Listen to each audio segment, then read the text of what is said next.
네, 이준석 국민의힘 신임 당대표가 자신의 색깔을 드러내기 위한 파격 인사를 시작했습니다. 이 대표와 성향이 다른 최고위원들의 견제 조짐도 조금씩 나타나고 있는데요. 30대 야당 신임 당대표 선출이 가져온 정치적 파장, 지금은 또 정치부 우종환 기자와 추적하겠습니다. 우종환 기자. 자, 이른바 이준석 호를 이끌 이제 선원들이 이제 꾸려지고 있습니다. 근데 파격이라고 하는데 구체적으로 어떤 점을 파격으로 볼 수 있을까요? 네, 일단 확정된 건 아니지만 당대표 비서실장을 초선 의원으로 내정했다는 점입니다. 네. 그동안 비서실장은 재선 현역 의원이 맡는다는 관행을 깼다는 점에서 파격이라고 볼 수 있는데요.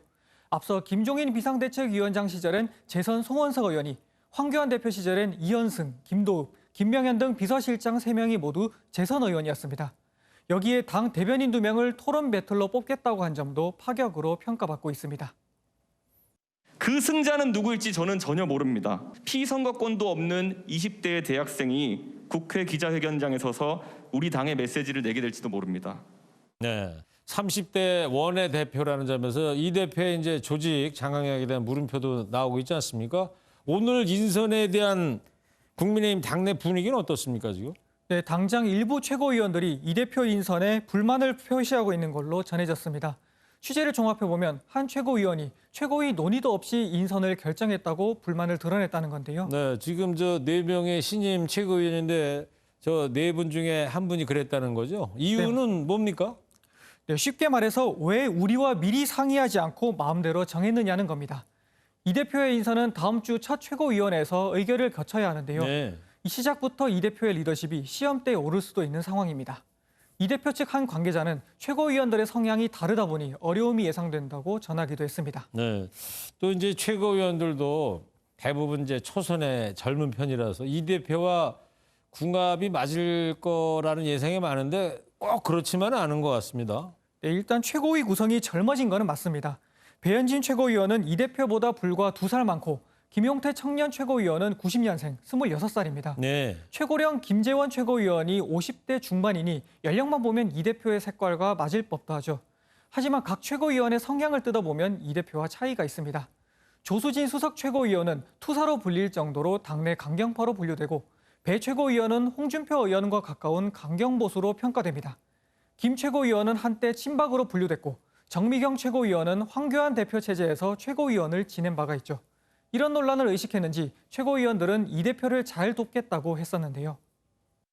당대표를 도와 중도 실용에 입각한 수권 정당의 비전을 내놓겠습니다.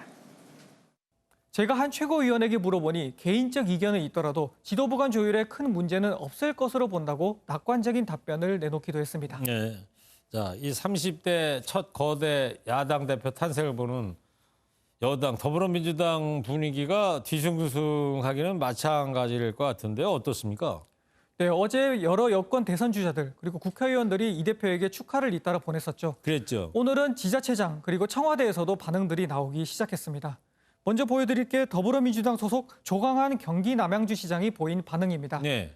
김대중, 김영삼의 40대 기술원보다 더 엄청난 일이 벌어졌다. MZ세대의 몸부림이라고 말했는데요. 조 시장은 대선을 앞두고 유력 주자에게 줄 서는 씁쓸한 모습을 보이지 말아야 한다며 당을 향해 쓴소리를 내기도 했습니다. 민주당 의원 출신인 김광진 청와대 청년 비서관은 꼭 성공한 대표가 돼서 차세대 정치인들의 희망이 되달라고 덕담을 했는데요. 네. 한편에선 자칫 이 대표의 젊은 이미지에 밀려 상대적으로 민주당이 꼰대 정당으로 전락할지 모른다는 위기감도 감지되고 있습니다. 그랬군요. 자, 이준석 대표가 오늘은 뭐 공식 일정은 없었던 거죠? 네. 네, 근데 맞습니다. 대신 보니까 SNS에 어떤 해명글을 하나 올렸는데 어떤 거였죠? 네, 이 대표는 그동안 제기되었던 노무현 장학금과 유승민 의원 추천서 의혹에 대한 해명을 올렸습니다. 자신은 노 대통령 취임 이전에 하버드대 원서를 냈고 입학 확정 뒤에 대통령 장학생이 된 데다 그로부터 1년 뒤에야 유승민 의원이 당선됐다는 겁니다. 유승민 의원 추천서와 노무현 대통령 추천서, 노무현 재단 장학금 수혜 등은 모두 거짓이라는 설명인데요. 네. 범여권뿐 아니라 당내 강경보수 세력들도 이런 의혹 제기를 해온 만큼 확실하게 털고 가겠다는 의지로 풀이됩니다. 네, 알겠습니다. 이준석 대표가 영어 이니셜 약자는 뭐 통용되는 게 있나요? 네, 아직은 없지만 아마 JS로 불리지 않을까 싶기도 한데요. 예. 현재 2030 지지자들이 부르는 별명이 하나가 있습니다. 뭔데요?